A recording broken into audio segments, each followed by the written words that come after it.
Bonjour, c'est Guylaine, 5 minutes avec toi. Pourquoi te justifier n'a de sens que pour toi? Eh bien, c'est très simple. Tu es un être souverain. Quel que soit ce que pense la personne qui est en face de toi, tu n'as jamais à justifier ce qui pour toi est vrai et bon pour toi.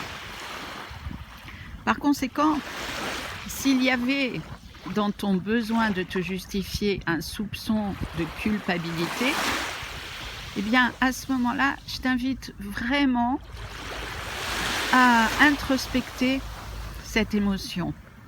Pourquoi tu te sens coupable, par exemple, si tu ne réponds pas à la demande ou à l'injonction d'une autre personne, de tes proches, peu importe.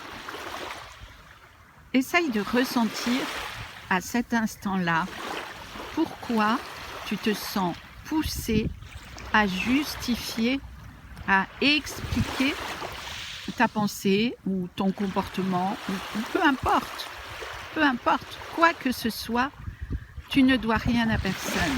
Par conséquent, si une personne en face de toi te fait des remontrances et te reproche soit ce que tu as fait, soit ce que tu as dit, tu peux bien sûr exprimer dans le calme la raison qui a fait que cela a été.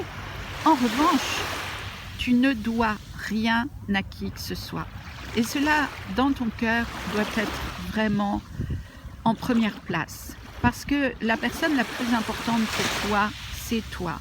Et si en face de toi, il y a quelqu'un qui ne tient pas compte de toi, qui ne te respecte pas comme tu le mérites, alors il vaut mieux peut-être laisser tomber que d'essayer de justifier ce qui est bon et vrai pour toi. D'autre part, si tu essaies de te justifier, c'est que tu te sens à l'intérieur de toi en position d'infériorité. Et peut-être même que tu finis par croire, par penser que l'autre a raison et que toi, tu as tort.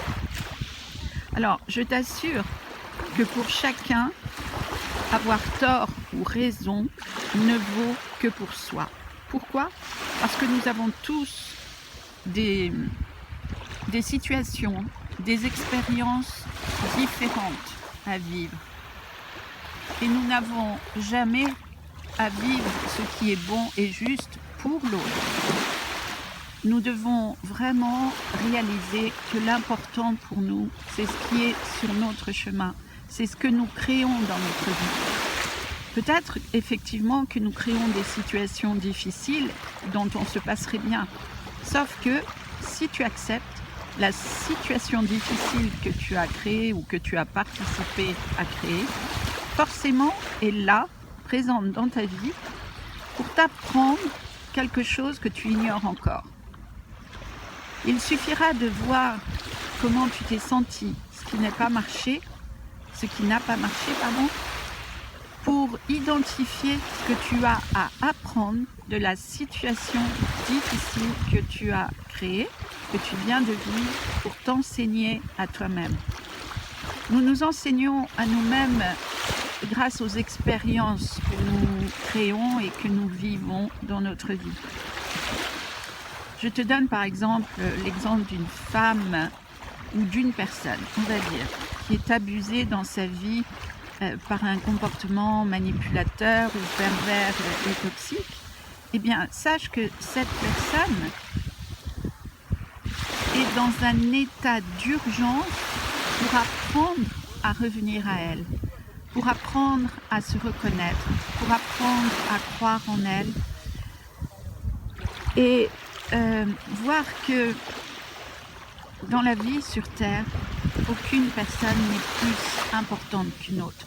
Certes, d'après le regard humain, on pourrait penser que certains qui réussissent ont plus d'importance. Or, cela est absolument faux, parce qu'il arrive parfois que les maîtres choisissent une vie de mendiant pour expérimenter cet état et exprimer le meilleur de qui ils sont dans cette expérience.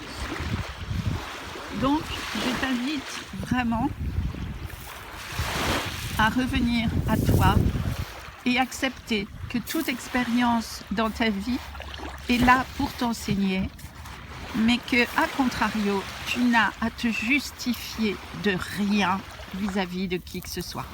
Voilà.